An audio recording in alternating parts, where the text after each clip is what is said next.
زنانو نه او د ټولو نارینو نه ډېره بې انتهایي بښنه غواړم د خالي په ورځ باندې به زه په خپله باندې نیم او د دم ځای به پلوي او هلکان به زموږ موجود وي.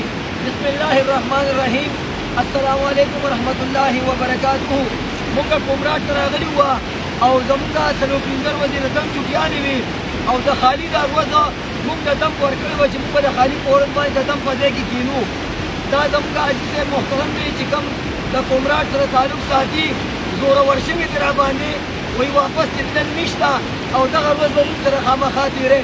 مولانا صاحب محترم هم را باندې زورور شوي دي نو د خالي په ورځ به زه د دم په ځای کې موجود ویم. څومره مریضان چې راځي که زنانه خویندې وي او که نارینه وروڼه وي زموږ ځای به پلو وي او زموږ شاګردان به ناست وي او په خپله به انشاءالله که ژوند وي د افطار په ورځ باندې به انشاءالله زه موجود یم. د سهارې د 8 بجو نه د مازدیګر 4 بجو پورې به چې کوم زه په خپله موجود یم.